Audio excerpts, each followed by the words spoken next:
ආතය දෙකපේ නැති වුණාට පස්සේ මගේ ලෝකයම කලවල වුණා.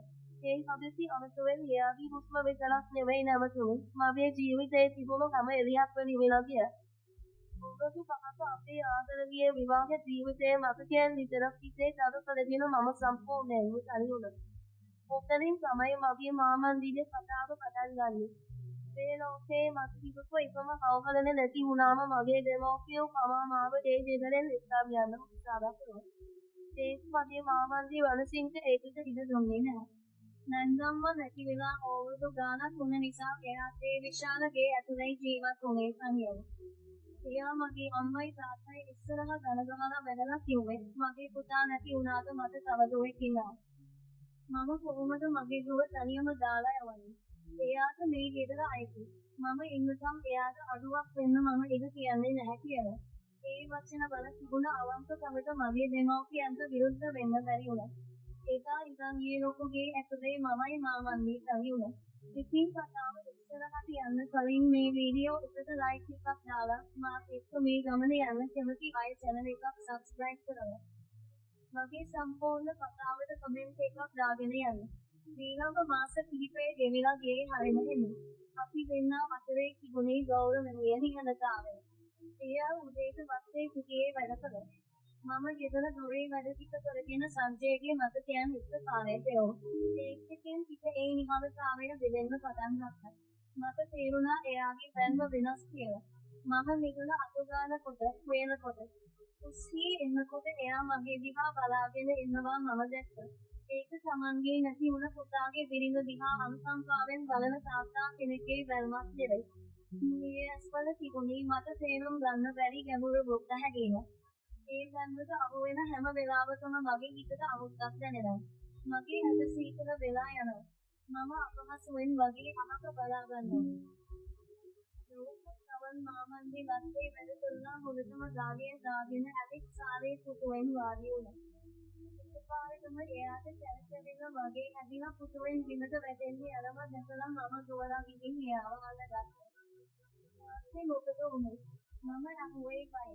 ටිකක් සැරසෙන්න වගේ දුවෙන් එයා කිව්වේ හරිම හිමි. මම එයාව වාහු කරගෙන එයාගේ කාමරයට එක්කන් ගිහින් ඇලේ වාඩි කරවුවා. කොත්තමල්ලි ටිකක් අදන් එන්න හැරෙනකොටම එයා මගේ අතින් තදින් අල්ලගත්තා. ඊයන්නකෝ අතේ තිබුණු රළු බවට මගේ මුළු අගම කිරි වැටිලා ගියා. දුව දැන් තනියම නෙවෙයි මම ඉන්නවා. එයා කිව්වේ මගේ අත කෙමෙන් කිරි වදින ගම. මේ වෙලාවේ එයා මගේ දිහා බලපු බැල්මට මගේ හදවත ගැස්සුණා. ඒකේ තිබුණේ කියාගන්න බැරි ආයාචනයකුත් ප්‍රතිවරණය දෙන බවට පොරොන්දු වයි එකතම මිශ්‍ර වුණු දෙයක්. එදායින් පස්සේ හැමදේම වෙනස් වුණා. තව දවසක් මම පොයේට පන්සල් යන්න ලෑස්ති වුණා. සංජය මට අරන් දීපු නිල්පාට සාරිය ඇඳගන්න හැදුවත් මට ඒක හරියට හදාගන්න බැරිව හිටියේ. මම කන්නාඩියේ ඉස්සරහ හිටගෙන සාරි කොට හදනකොට මාමන්ගේ කාමරයට ආවා. එන්න දෝ මම උදව් කරන්නම්. එයා එහෙම කියාගෙන මගේ පිටිපස්සෙන් ඇවිත් පිටගත්තා. කන්නාඩියෙන් මම දැක්කා එයාගේ ඇස් දෙක තියෙන්නේ මගේ සාරි පොතේ නෙවෙයි මගේ දිහා කියලා. එයා සාරිය හදන ගමන් එයාගේ ඇඟිලි මගේ ඉන ප්‍රදේශයේ නොදැනුවත්වම වගේ දැනෙනවා මට දැනුණා. මගේ අත සීතල වෙලා ගියා. එයාගේ උණුසුම් හුස්ම මගේ දෙන්නට වදිනකොට මට හුස්ම ගන්නත් අමතක වෙලා ගියා. හරි ලස්සනයි දුවේ.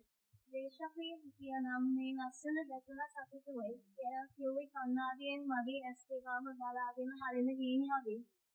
ඒ වචන ටිකට මගේ හිත ගැස්සුණා. එක පැත්තකින් මගේ මහත්තයාව මතක් වෙලා පපුව පැලෙන්න තරම් දුකක් ආවා.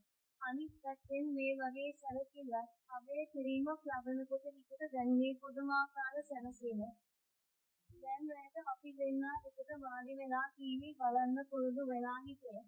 මුලින් අපි දෙන්නා කොට දෙකට වාඩි වුණාට පස්සේ එයා සෝෆා එකේ මම ඉන්න පැත්තට පිටුවෙන් වාඩි වෙන්න ගත්තා. දවසක් රෑ ෆිල්ම් එකට සංවේදී දර්ශනයක් යනකොට මම දැක්කා මාමන්දී ෆිල්ම් එක බලනවට වඩා මගේ දිහා බලන් ඉන්නවා. අපහසුවක් හිතිලා මම අවක බලාගත්තා. එතකොට එයා හරින හිමින් එයාගේ අත මගේ පිටිපස්සෙන් සෝෆා එක උඩින් තිබ්බා. ඒක මගේ දෙගේ ජයවලින් නැහැ. ඒකී අතේ උණුසුම මද දැනුවා. මගේ මුළු ඇඟම ගන් ගැහුණා. ඒ මොහොතේ මවී හිත කිව්වේ නැගිටලා යන්න කියලා.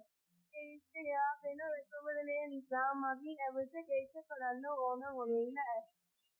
දවස් දෙකකට පස්සේ හවස ගගසම වයින්න ගත්තා. අපි දෙන්නා ශාලේ ඉඳගෙන ඉවර දෙවි හිටියේ. අපේ පරණ ෆොටෝ ඇල්බම් එක මතකද ගොයි. අපි ඒක ටිකක් බලමුද? මාමල්ලි අපෝ මම මොනව බැලුවා. අපි දෙන්නා සෝෆා එකේ එකගම වරිය වාඩි වෙලා මේක බලන්න ගත්තා. අපේ ගණිස් පිටට ගෑවෙන තරම් අපේ ළඟින් හිටියේ. ඒකේ තිබුණේ දේශප්‍රිය පොඩි කාලෙකින් ගෝල. ඒක කෙල්පෝවේක මමයි දේශප්‍රියයි මගුන් සමයේ ගියපු වෙලාවේ හිනා වෙමෙයි හිටිය. මගේ පුතා හරිම වාසනාවන්තයි ගොයි ඔයාව ලැබෙන්න. එයා කිව්වේ මගේ ඇස් දෙක බලාගෙන. ඊට පස්සේ එයා ඇල්බම් එක උඩ තිබුණු මගේ අත උඩින් එයාගේ අත තිබ්බා. දැන් දුව තනියම දුක් විඳිනවා දකින්න මට බෑ. මම ඉන්නකම් මම දුවව පන්සලන්නේ නැහැ. ඒ වචන අහනකොට මට තේරුණා එයාගේ කලකිරීම මට කොච්චර වටිනවද කියලා. තම දවසක ගෙදරට බලු ගන්න අපි දෙන්නා කොහමද ගියා. අපි ගියේ එයාගේ බයිසිකල්. මම පිටිපස්සෙන් වාඩි වෙනකොට මට එයාව අල්ලගන්න සිද්ධ වුණා. හරි වන බයිසිකල් යනකොට මම තවත් එයාට බලුණා. හරි මුදලාලේ මාමල්ලිගෙන් අහුවා මහන්සයාත් එක්කද නෝනා ඇවිත්තිමු කියලා. ඒ වචන පිට ඇහිලා මගේ මුළු ඇඟම සීතල වෙලා ගියා. මම ඉක්මනට බිම බලාගත්තා. ඒත් මාමල්ලි ඒක වැරදි කියලා කිව්වේ නෑ. එයා මුදලාලි දිහා බලලා hina වුණා විතරයි. ඒ hinaවේ තිබුණේ අමුතුම සැවසීම. ආපහු ගෙදර එනකල් මගේ හිතේ දොන්කාර දොම්නියේ වචන ටික. ඒක වැරදි කියලා දැනුණත් ඒ වචන ටිකක මගේ හිතේ කුංචි සැනසීමක් තිබුණා. දවසක් හවස එයා කවුමට ගිහින් එනකොට සමන්ත් එක්ක මාළු අවයක් අරගෙන ඇවිත් තිබුණා. මේ සෝදට මට ජෝම මතක් වුණා. එයා කිව්වා එන්න මම ගහලා දෙන්නම්. එයා එහෙම කියන මගේ ළඟටම ආවා. මම ගම් ගැහිලා වගේ හිටියා.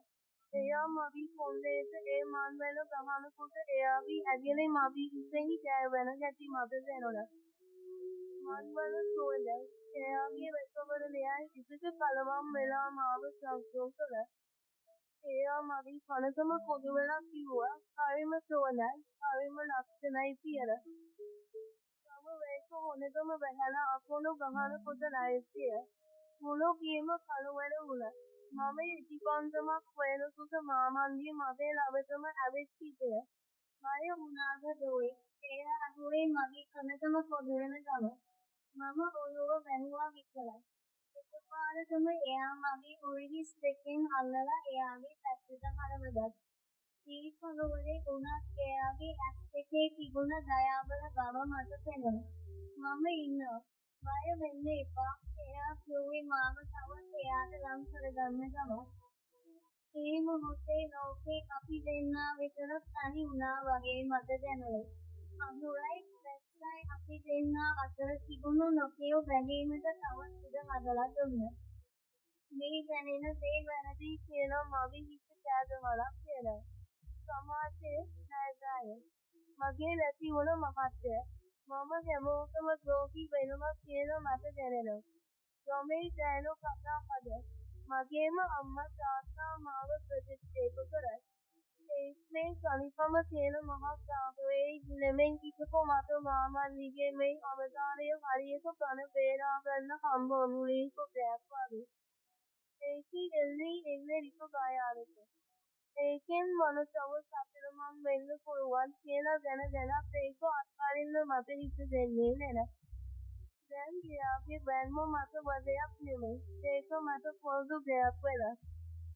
එයාගේ සැලකිල්ල නැතුව දවස ගෙවනකොට මගේ හිතට දැනෙන්නේ නොපපාරෝ. එයා මට ගෙනත් වෙන තේ කෝප්පය වත්තේ පිපුණු මලක් කඩලාගෙන ඇතෙන එකක් වැට නිදාගන්න කලින් පරිස්සමෙන් දුවයි කියලා කියන එක. ඒ හැම දෙයකින්ම මගේ හුදකලා ජීවිතේ හිතෙන් පිරෙනවා වගේම දැනෙනවා. වේගයේ කොළ අපි දෙන්නා අතර හැදෙන මේ නොකියන කතාව කොහෙ හිමන වෙයිද කියලා මම දන්නේ නෑ. ඒත් මම දන්නේ ඔබගෙන්. මට ආයෙත් බලන විදියට කලියෝ. සම්ජයගේ මතකයන් විතරක් වඩාගෙන අනාසීමක් වෙන දුක් ගැන වෙනක් වෙන්න ඕන නෑ කියන එක විතර. ලියලපෙන සැලසීමක් ඒ රැකවන ලේ හිත දවස ගැන බලාපොරොත්තුවක් මදි හිතේ ඇති කලබල. ඒ බලාපොරොත්තුව හරිද වැරදිද කියලා තීරණය කරන්න මට දැන් ඕන නෑ.